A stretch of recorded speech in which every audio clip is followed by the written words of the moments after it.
So in your book, An American Novel, you use a number of different writing styles, including this email exchange that often ends in anagrams of writers that have to be deciphered by the recipient. Besides that, it's filled with other literary references throughout. So I'd like to begin by asking about your literary influences and what writers have most influenced you and your work, and why.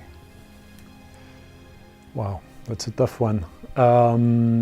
I've read a lot when I was a kid and a teenager. I started with the French, the classic authors, and I have a particular fondness for the ones between the two wars. Roger Martin Dugard, Gide, Monterland, and after that Céline, and of course Balzac and Zola. I'm not a great fan of Proust. But I also read various styles, so I read a lot of science fiction, a lot of crime stories. I read foreign authors. I love espionage. John le Carré is one of my favorite writers, but I also love Paul Auster, the Paul Auster of the first novels. I don't care that much for what he has been doing lately, but the first 6 or 7 novels were absolutely great. And also, Kafka, Perutz, and the South Americans. My favorite writer is probably Borges, that I absolutely love, even though he, wrote so little and his texts are extremely short. I think they're as dense as can be. They're really incredible. I've read some of them 10 or 20 times, and I still get so much out of every reading. Cortázar as well, Vargas Llosa as well.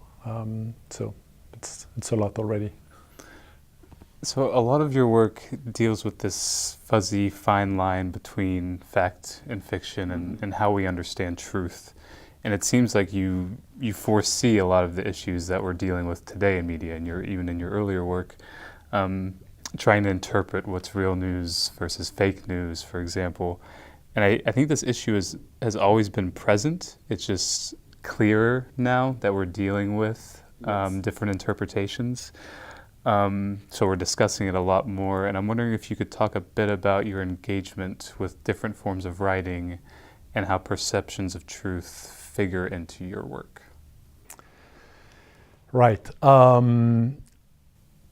I think the truth does not necessarily exist. What we call truth is more often than not a reconstruction of a story, a compelling story that we want to believe, or that a people wants to believe. Still, even if truth does not exist, I think we should still pursue it. We should seek it. And it's like perfection. You never reach perfection, but it shouldn't prevent you from trying. In that respect, I think literature has obviously a great role to play. Literature and fiction in general are a way to get closer to the truth, closer to reality. I also think that there are other forms of media that can achieve the same goal, namely journalism. I'm extremely interested in journalism. I read, the press. A lot of different newspapers, and I've always been fascinated by the enormous responsibility on the shoulders that lies on the shoulders of journalists. They have so much power, and they don't always use it that wisely. But journalism, I think, can inform, can give the reader a different perspective on his reality, sometimes on what's going on in his street or neighborhood. And I think both forms, literature and journalism, are best used combined together. That's how you get, I think, to the closest to the truth, which is what I try to do in that novel, in that book, An American Novel, where you have a writer and a journalist, and they fight, they wage a battle about who does a better job expressing the truth of the world until they realize that maybe they should unite and combine their efforts, and that's how they would get the closest. So during your presentation, which was in French, so I'm translating a little bit here, you mentioned this distinction that we make between man and animal, and you said that it's the difference is that we tell stories to ourselves.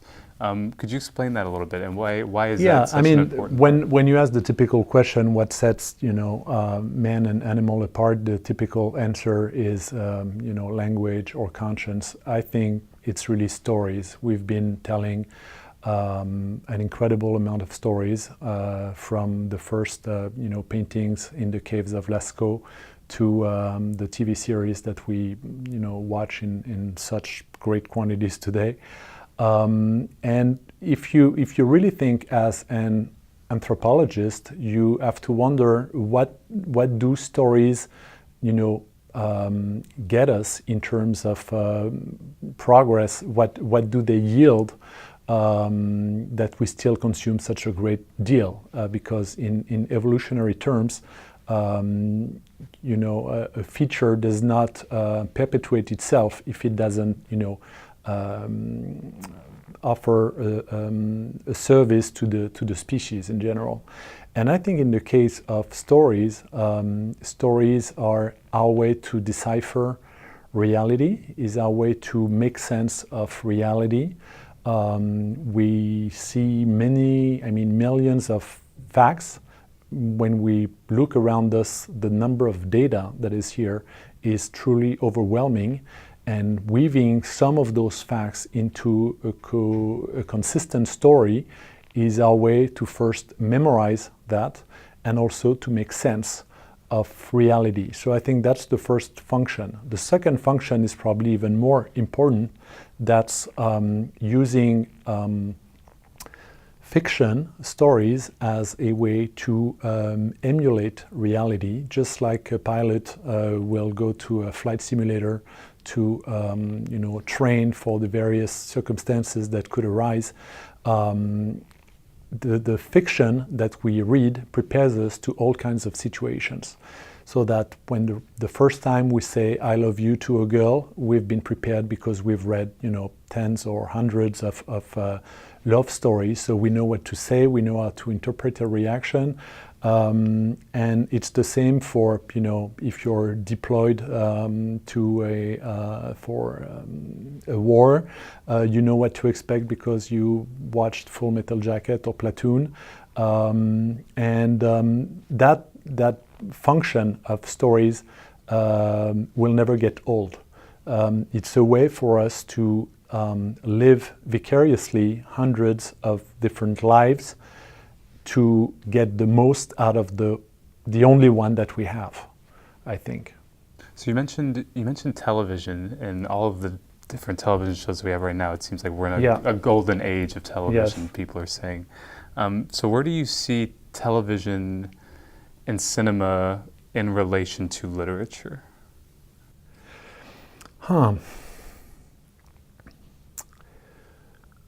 First, I'm always struck by the fact that so many movies are based on books, and you have to wonder, don't these guys have good, screenwriters? Because it shouldn't be that difficult to come up with a good story, but sometimes, they will buy the right of a book and keep only a couple of key elements of the story, and I think they should have done it without buying the rights of the book. That's one thing. They lack imagination sometimes, same as with that tendency right now that we have based on true events. Now you can be a screenwriter by just reading the newspaper. Okay, it's a little bit sad. I can only notice, based from my personal experience, I see the picture win over text. That's very sad. There's not much we can do about it. I don't think as a writer I can do much about it. I can write, good novels, but it's only that won't be enough to block the flood of pictures when you see the success of YouTube and the success of on-demand movies and Netflix. I think there is not much we can do. The new generation, especially my kids, I mean, they're so more drawn to pictures than to books. I could give them the same pitch, the same story, and tell them you can read it in a book or watch it. They will take the movie anytime, I think. Probably also because it's more efficient. You can watch a movie in 2 hours, and it takes usually much more than that to read a book. Plus, you can do different things while watching a movie. You don't have to be that engrossed in your reading. So I think there are some evolutionary advantages to pictures in a way, even though you lack a dimension, the textual dimension. But you know, I think some media come and go, and maybe text will enter a dark age for a while. I'm a little bit concerned by the TV, when you say the TV golden age that we see right now, which is true. I mean, there are plenty of good series, and I watch my fair share. But sometimes it feels that they're diluting the content of those series so much. Like the first couple of episodes are good, or the first season is good, but then they feel the need to make a second or third season, and it's most of the time it's terrible. They're just drawing on the same features and dragging it for hours and hours, and it's not it's not unpleasant to watch, but at the end of your night, what have I seen today? What new element of plot was it? What have I learned? Really not much. And I think there will be that temptation to add filler to those shows to generate more viewing and to get more screen time and mind share. But I mean, I guess we have to. So it's always when I look at what I watch. After I've watched the series, for instance, I always make a point of watching a few movies where I feel, okay, I get more out of these. Maybe they're not as enjoyable, maybe they're not as comfortable in a way, but I get more. It's more interesting. Students are often cautioned about using Wikipedia when Yes. researching a topic or just gathering any type of information, really. You're a big supporter of Wikipedia and the Wikimedia Foundation. Why is that? Could you explain your involvement with it? Well, I think it's one of the true revolutionary projects that has been brought upon by the internet. I can't think of a more important one, really, on the web right now. It's the Diderot and d'Alembert's encyclopedia of the 18th century, brought to the 21st century and made truly collaborative throughout the world. So the extent now of the Wikipedia project is phenomenal. I mean, they have almost 300 languages. They have millions and millions of articles, hundreds of thousands of editors and contributors. That's incredible. And all of that is done without paying anybody. I mean, at least paying for their contribution or for their editing, and without running any ads. You will never see an ad on Wikipedia. They don't collect any data. They don't resell your data as they could. The only thing they log is your IP address if you make an edit to an article, because they need to keep something to at least materialize the fact that someone did that edit. But that's all. And when you think that they're now the 7th website in the world with an annual budget of about 60 million a year, which is a fraction of what Google spends in one day, you understand why I think we all need to support Wikipedia, or do our part if we use it. And the reason why I think we keep using it and should be using it even more is that in this day and age where you can see so many inaccuracies on the web, Wikipedia is the only place that is mediated in a way by all the other users. You can take any record on Wikipedia. I usually take the example of George W. Bush, who's a highly controversial personality. If you try to make a change to his record, to his page, it better be a good one, because all the bad ones, all the simplistic ones, like is dumb or is a genius, all these ones will be reversed within a few seconds. So you have to come up with sentences, articulate sentences that you have to back with examples or references, and those sentences have to say something that is neutral, that is factual, because Wikipedia is about the facts, never about the opinions. You don't express opinions on Wikipedia. You might relay the opinions of others, like George Bush is disliked by a percentage of the population because of this, and that, but you don't say if you side with that argument or not. You just said that there are some people who don't like him. And at the same time, you will say there are some people who like him for X number of reasons. So this neutrality, I think, is absolutely wonderful. I can't think of another word. It's really wonderful that in this day and age, that's the only website where you can actually talk with people who don't think like you, which is the opposite of what you do on Facebook, for instance, where you read articles or posts that you could have written yourself because they've been, handpicked for you.